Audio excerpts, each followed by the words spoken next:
Համո Սահյանը ծնվել է 1914 թվականին, ապրիլի 14-ին ներկայիս Սյունիքի մարզի Լոռ գյուղում։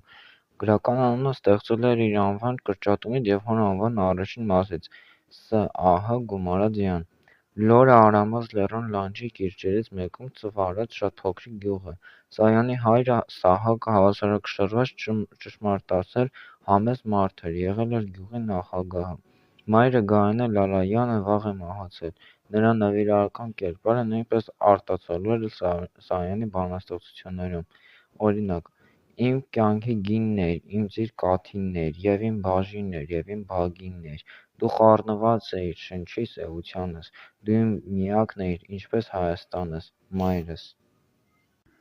Սահյանը սերում է Խաչ Պամպենս տոհմից։ Խաչի պապի խորհրդանշական կերպարը հաճախ է հանդիպում Սահյանի ստեղծագործություններում։ Օրինակ՝ 5 տարեկանից եղել եմ հորս առաջին օգնականը գյուղական բոլոր աշխատատենքներում՝ հորդարածի ճիպոտից մինչև սերմանցանցի գոգնոցը։ Հիշում եմ, ես մեր գերդաստանում 31-րդն էի։ Հացի էինք նստում բոլորս միասին, սպասում էինք, մինչև պապս ձեռքի գործը վերջացնում էր, լվացվում և նստում սեղանի գլխավերևում, և նոր միայն ձեռքներս մեկնում էինք հացին։ Կար հարգանք միմյանց միջև, անկանցկանք տոհմի մեծերի հանդեպ ու նրանց օրինակը, որով սնուցում էինք մեր հոգին։ Գրում է Սահյանը։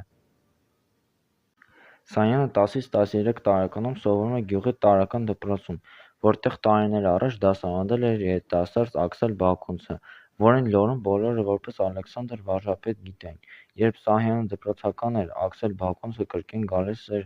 Լոռ գյուղ, այս անգամ որպես գավառի գյուղատնտես։ Այդ այցը Սահյանի մանկության ամենաջերմ հուշերից է։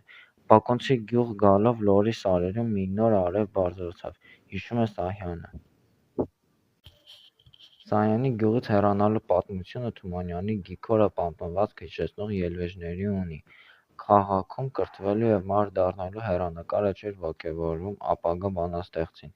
Նա ուզում էր իր հայրենի բնության և հարազատների մոտ մնալ, բայց նաև հասկանում էր, որ իր մեկնելով կարող է մի փոքր թեթևացնել բազմանդամ ընտանիքի հոգսը։ Սովի զրկանքի տարիներ էին, դժվարությամբ էին սնունդ հայթայթում։ Առավոտ կանող ճանապարհը ընկնելուց հետո ապագա բանաստեղծը լսում է մոր ողբը.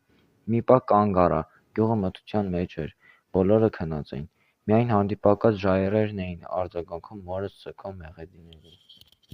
Համո Սահյանը սովորում է գյուղի տարրական պապի խորհրդանշական կերպարը հաճախ հանդիպում է Սահյանի երկար խաղաղ որին Լոռը